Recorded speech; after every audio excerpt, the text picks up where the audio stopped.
Hello, everyone, and thank you for tuning in to IFFGD's Research Award Winner Series, Where Are They Now? This program was designed not only to acknowledge this year as being IFFGD's 30th anniversary, but it is also a chance for us to reconnect with some of our past Research Award winners. Today, we have the pleasure of speaking with Dr. Stoller, who is our 2020 most recent IFFGD Research Award winner for Clinical Science Investigator. Thank you so much for joining us today. Thank you so much for having me. Really an honor to be here on this 30th anniversary. Thank you. So can you actually just tell us a little bit about yourself and where you are currently and your current research focus? Sure. I'm a gastroenterologist at Massachusetts General Hospital in Boston, Massachusetts, and I currently run the GI Motility Laboratory at MGH and spend my time split between doing clinical care, taking care of patients with functional GI motility disorders, and doing research on them as well. Awesome. So since winning the IFFGD award, can you just tell us a little bit about what that meant to you? Yeah, for me, I'm the most, as you said, I'm the most recent winner of the award. So not a lot of time has passed. But for me, being acknowledged by an organization like IFFGD was really validating for the type of work I do. I think in some fields, in gastroenterology, sometimes these types of disorders don't really get the respect that they deserve. And that respect happens both from my colleagues and also from, scientific representation, et cetera. And so to get a recognition from an organization like IFFGD, as I said, is really validating because it sort of shows that there are people who care about this type of work, and particularly validating because IFFGD is such a patient-centered organization.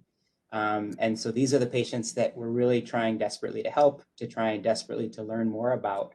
And so to be recognized by an organization that really represents their interests is really an honor.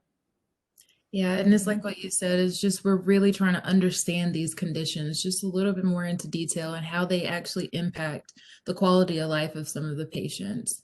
So, in knowing that this is part of your research, can you tell us a little bit about some of the topics that you are focusing on?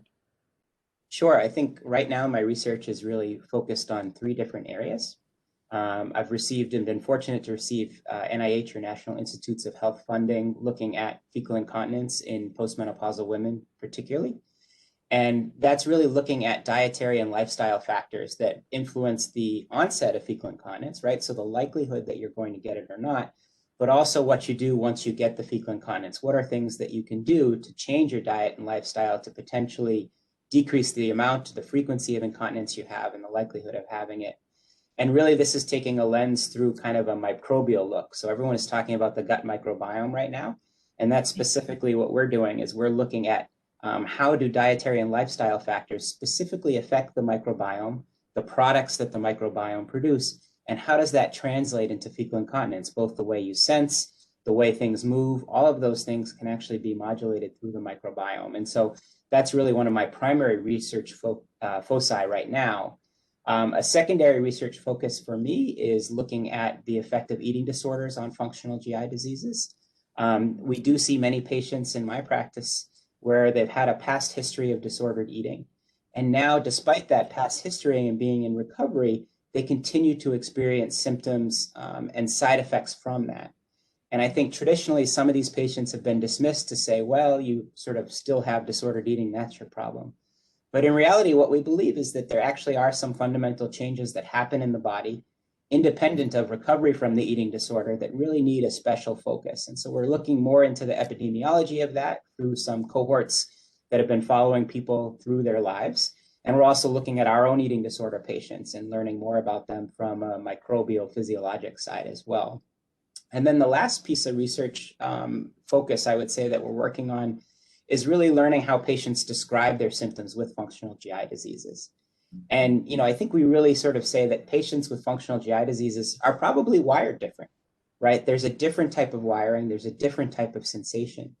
And that wiring is probably reflected on the way that they verbalize and describe their symptoms to both providers and to their peers. And in fact, how people talk to their providers and their peers is different, which is one thing that we're looking at as well, because when you talk to your provider, there's a concern about judgment on your provider's part. There's a concern that you may not get across what you need to, whereas where you talk to your peer, you may boil down and sort of say, this is really what bothers me. So we're using natural language processing and actually listening to patients describe their symptoms and using AI, artificial intelligence technology, to really determine some new groupings for these patients and say, what are some themes that are coming up in our patient population? And how does it relate to the type of disease that they have, but also the activation of their emotional response? So we're actually measuring some physiologic parameters while they tell us about their disease.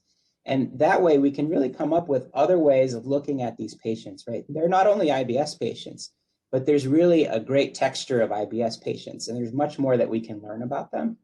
And so that's really where we're leveraging this AI technology to be able to sort of find out, are there other types of, for example, IBS patients, and then derive greater insight from learning about those different types of patients.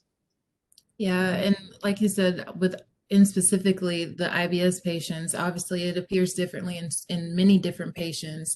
And I really like that approach from your lab as far as just really trying to get to the bottom line of what are the symptoms like for these patients. Because like you said, not always can symptoms be expressed effectively in those one-on-one meetings because some patients may withhold some of that information. But I love seeing and hearing that there are doctors who want to hear that side from patients, who want to know what their symptoms are like so that they can better understand and how to treat these patients with these type of disorders. So thank you so much. Yeah, one of the interesting things that we do is that we actually interview them. You know, they listen to our consult, right? That's recorded and that's processed through the natural language processing. So that's kind of when many patients feel like they're on stage and they have to say the right things so that they don't get judgment.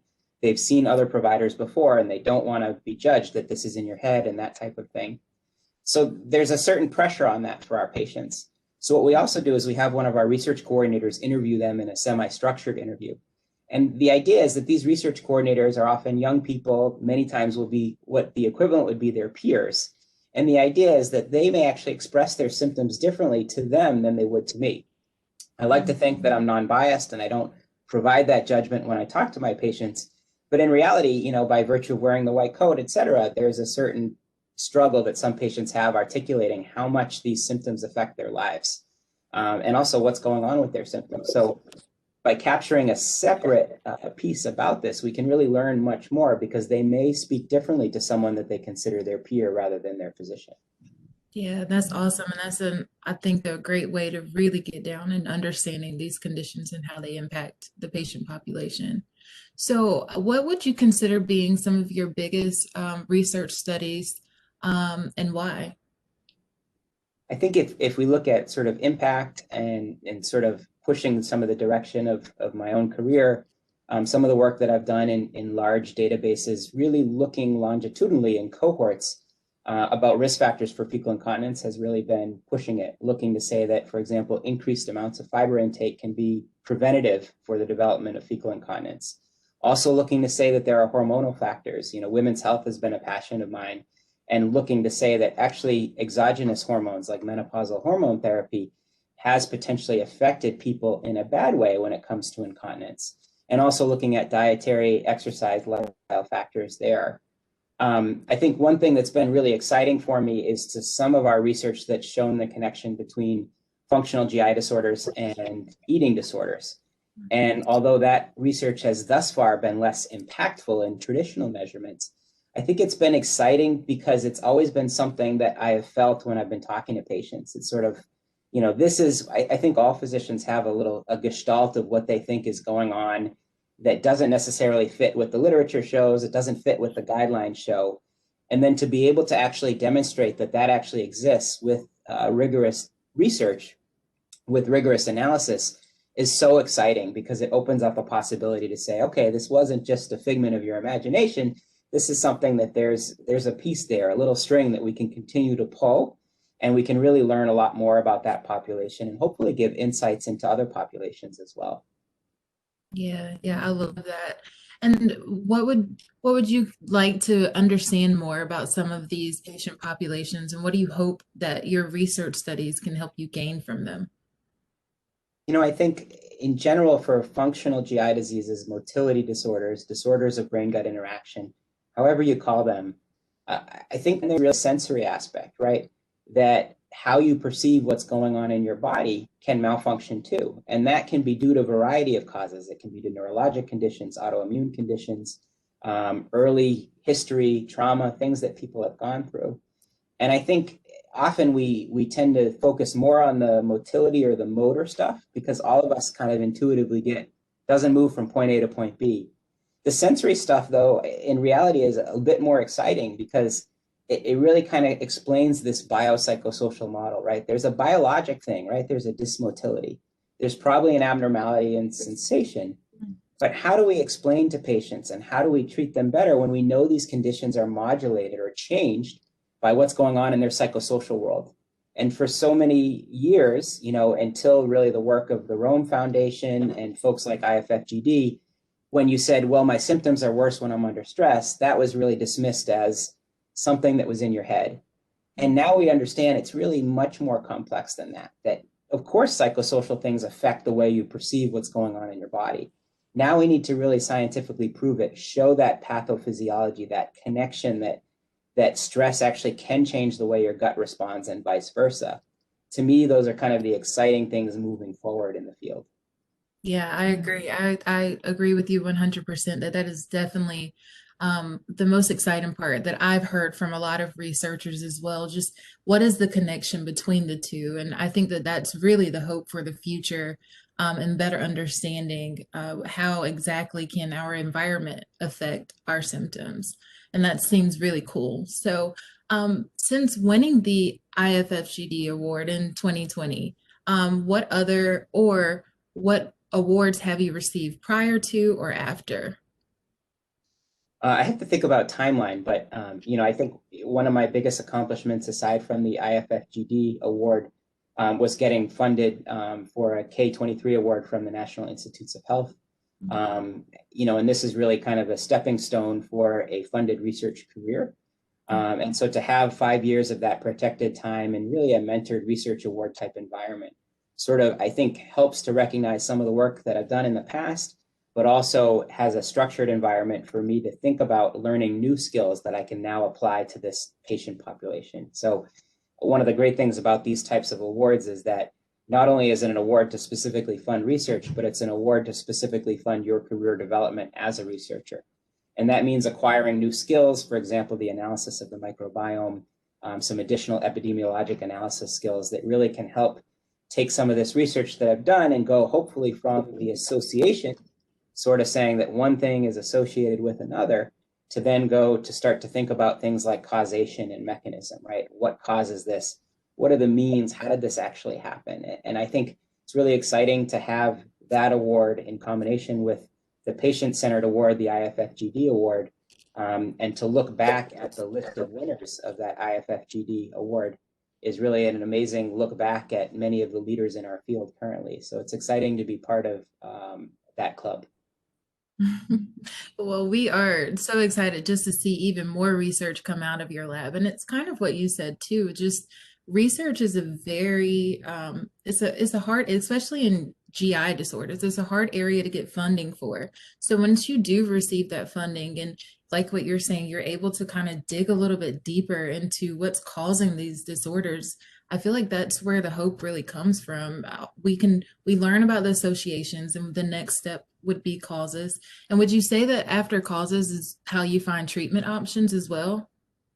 Yeah, I think we have to figure out, what are the mechanisms that drive these disorders? And of course, there are some common mechanisms when we think of the biopsychosocial model, but there are also individual mechanisms for each of the many functional GI disorders. And so once we figure out some of the mechanisms, that's really where you can then translate to the next step. And I think the microbiome, although in some ways it's been overhyped, right? Everything, the microbiome is not responsible for everything that happens in your body. In other ways, what the microbiome does to your body can be a good model for developing therapeutics, treatments, interventions that you can do that can both prevent and treat these diseases as they show up. Yeah. And I know you've talked a little bit about some of your specific enjoyment about research and what where your passion lies, but can you tell us a little bit more about why you enjoy being a researcher and why? Sure. I think, when I went to medical school, I never really envisioned being a researcher. For me, taking care of patients was what I wanted to do. That was what excited me about the field of medicine. And then as I became more interested in taking care of functional GI disease, and specifically IBS at first, right? That was my intro to functional GI disease.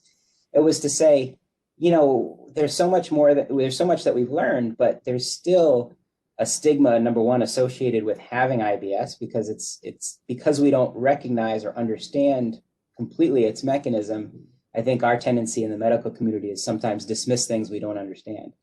And so it was really having research is like an extra set of tools when you're seeing patients. For me, research is an extension of my clinical care.